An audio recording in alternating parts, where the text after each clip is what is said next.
ramalan Jokowi dan Prabowo dan perang dagang dunia. Ketika Thanos beneran datang. Bro, pernah nggak sih lo mikir kalau omongan presiden kita yang biasanya formal dan diplomatis ternyata bisa jadi ramalan masa depan? Yup, nggak banyak yang nyangka. Tapi ternyata pidato-pidato para pemimpin kita dulu tuh sekarang mulai kejadian satu persatu.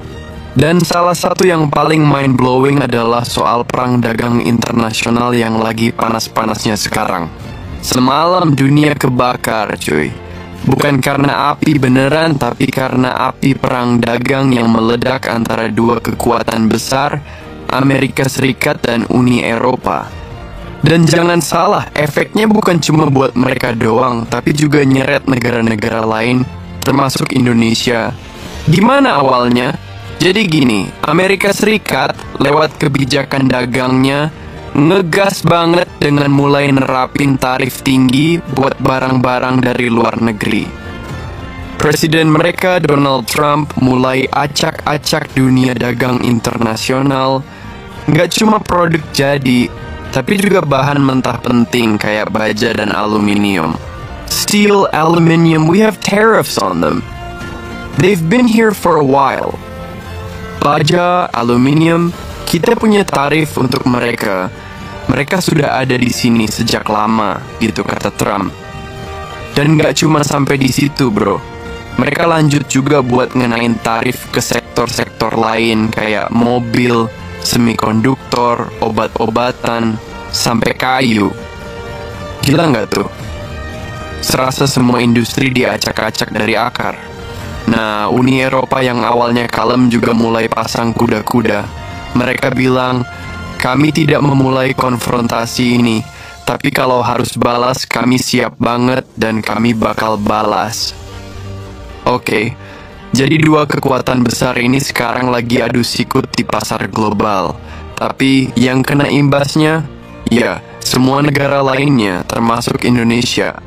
Terus, Indonesia gimana? Kenapa bisa ikut-ikutan? Nah, Indonesia itu kan salah satu raja bauksit dunia. Bauksit itu bahan mentah buat bikin alumina, dan alumina itu bahan dasar buat bikin aluminium. Sekarang, karena ada smelter-smelter yang dibangun sejak zaman Presiden ke-7 Jokowi, kita mulai serius main di industri ini. Tapi kalau pasar aluminium dunia mulai goyang karena tarif dan perang dagang, ya otomatis kita juga kena guncang. Yang bikin makin greget, ternyata pada tahun 2018, Jokowi pernah ngasih pidato yang cukup nyentrik. Dia waktu itu nyebut-nyebut Thanos, iya si penjahat super dari film Avengers. Bersiaplah melawan Thanos. Thanos adalah pemikiran sesat, bahwa untuk sukses kita harus menjatuhkan yang lain. Bahwa naiknya satu berarti turunnya yang lain. Waktu itu banyak yang ngira Jokowi cuma pakai analogi Marvel biar pidatonya kekinian. Tapi sekarang, boom, semua kejadian yang dia omongin bener-bener kejadian. Seolah-olah Trump jadi Thanos versi dunia nyata, yang bikin trade war infinity atau perang dagang tak terbatas, dan bikin semua negara kalang kabut. Negara yang kuat mungkin masih bisa bertahan, tapi yang lemah bisa jadi tumbang. Makanya pidato Jokowi itu sekarang kayak dapat life. Dulu mungkin dibilang cuman gimmick, tapi sekarang bisa dibilang ramalan Presiden Indonesia yang beneran kejadian. Cina dan Jepang yang biasanya nggak akur, sekarang malah bisa kerjasama buat bertahan dari gempuran ini. Ini udah bukan soal blok kiri atau kanan lagi. Ini soal siapa yang bisa adaptasi dan bertahan di tengah kekacauan global. Dan lo harus paham, perang dagang ini bukan cuma soal pajak dan ekspor-impor. Ini juga soal geopolitik, kekuatan ekonomi, bahkan ideologi. Amerika pengen tetap jadi penguasa pasar dunia, tapi negara-negara lain udah nggak mau nurut terus. Uni Eropa pun mulai nunjukin taring. Ini kayak lagi nonton Game of Thrones versi ekonomi, bro. Jadi kita harus gimana? Kita sebagai Indonesia harus bisa lihat peluang di tengah krisis. Justru di saat kekuatan-kekuatan besar saling serang, negara berkembang kayak kita bisa masuk lewat celah yang mereka buka tanpa sadar. Tapi syaratnya, kita harus siap, mandiri, dan gak cuma jadi penonton. Kita udah mulai bagus dengan hilirisasi mineral, pendirian smelter, dan kebijakan industri. Tapi semua itu harus di-backup sama diplomasi dagang yang cerdas dan keberanian untuk main di level global. Bukan cuma jadi pemasok bahan mentah, tapi juga jadi produsen dengan nilai tambah tinggi. Karena kalau kita cuma pasrah dan nunggu arus, bisa-bisa kita yang tenggelam duluan. Tapi kalau kita bisa manfaatin momen ini, kita bisa jadi pemain baru yang diperhitungkan. So, buat lo yang suka mikir, pidato presiden mah gitu-gitu aja. Sekarang lo tahu kan, kadang omongan pemimpin itu bisa jadi skenario masa depan. Dan dunia sekarang lagi main di babak baru, Trade War Infinity. Siapa atau enggak, kita udah masuk ke dalamnya. Prediksi Pak Prabowo tentang dunia yang gak baik-baik aja, dan gimana Indonesia bisa jadi pemenangnya. Guys, beberapa minggu lalu nih, Presiden Prabowo udah kasih kode keras soal kondisi dunia yang katanya makin gak jelas arahnya. Dari raut wajah beliau aja udah kelihatan banget kalau beliau tuh concern alias khawatir sama situasi global sekarang. Pas banget waktu itu beliau lagi ngeresmikan kawasan industri yang nyambung juga ke topik hilirisasi.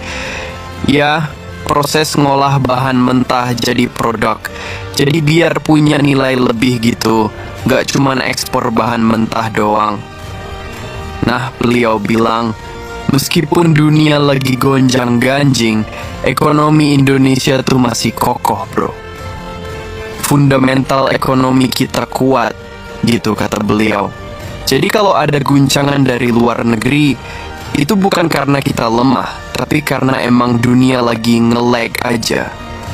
Dan syukurnya, katanya sih harga-harga kebutuhan pokok jelang lebaran kemarin bisa dikendalikan. Aman. Yang bikin keren, Presiden Prabowo tuh gercep alias gerak cepat.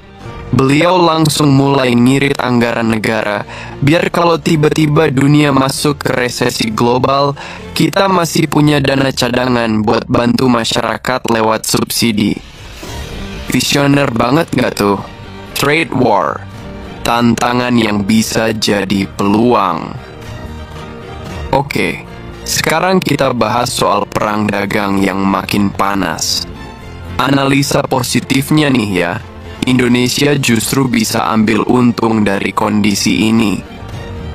Gimana caranya? Ya, dengan memanfaatkan momentum untuk mempercepat kerja sama dagang sama negara-negara lain. Contohnya Uni Eropa. Mereka sekarang lagi butuh banget mitra dagang baru gara-gara ulah Amerika Serikat yang makin proteksionis. Bahkan Ursula von der Leyen, bosnya Uni Eropa, udah nyebut Indonesia dalam negosiasi intens. Bayangin aja, di tengah negara-negara besar lagi sibuk perang dagang dan saling ngasih tarif impor gede-gedean, kita bisa nyelonong masuk jadi pemain baru yang diperhitungkan. Istilahnya, mumpung mereka ribut sendiri, kita masuk dan rebut panggung. Apalagi Indonesia udah mulai gerakan hilirisasi dari jauh-jauh hari. Jadi bukan cuma andalin ekspor bahan mentah, tapi kita olah dulu, baru jual. Otomatis, nilai tambahnya lebih tinggi, dan kita punya posisi tawar yang lebih oke di mata dunia. Tapi nggak semua manis, ada tantangannya juga. Eits, jangan senang dulu. Di balik peluang, tetap ada tantangan yang mesti kita waspadai. Salah satunya adalah soal pertumbuhan ekonomi, GDP, inflasi, serta naik turunnya pasar saham dan pasar uang. Hal-hal kayak gini tuh sangat dipengaruhi sama sentimen global. Jadi, kalau ada isu-isu miring atau rumor nggak jelas, bisa bikin pasar panik dan akhirnya nilai tukar rupiah ikut-ikutan drop. Makanya tim ekonomi dan moneter Presiden Prabowo harus super siaga. Mereka nggak boleh lengah, karena salah sedikit aja bisa bikin moral pasar jatuh. Ditambah lagi sekarang banyak banget rumor liar di luar sana, dari mulai isu defisit, neraca perdagangan, sampai tuduhan aneh-aneh kayak presiden cetak uang. Padahal guys, fakta hukumnya, presiden itu nggak bisa seenaknya cetak uang. Yang punya kewenangan cetak uang tuh cuma Bank Indonesia. Coba deh lihat uang di dompet lo, tulisannya pasti Bank Indonesia, bukan Presiden RI. Jadi kalau ada yang bilang Prabowo nyetak uang sendiri, fix itu hoax dan wajib dilurusin. Kesempatan emas di tengah kekacauan dunia. Intinya, situasi global sekarang emang lagi nggak beres. Negara-negara maju kayak Amerika, Eropa, bahkan Jepang dan Tiongkok pun lagi pusing mikirin urusan dalam negerinya sendiri.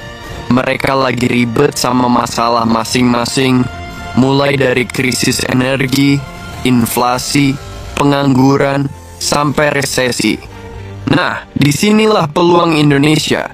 Mumpung mereka lagi sibuk, kita bisa gaspol bangun industri dalam negeri. Fokus sama hilirisasi, buka lapangan kerja, dan dorong UMKM biar makin naik kelas. Kuncinya ada di ketenangan, kecerdasan ngelola isu global, dan strategi ekonomi yang jitu. Pak Prabowo udah kasih sinyal dan gerakan awal, tinggal kita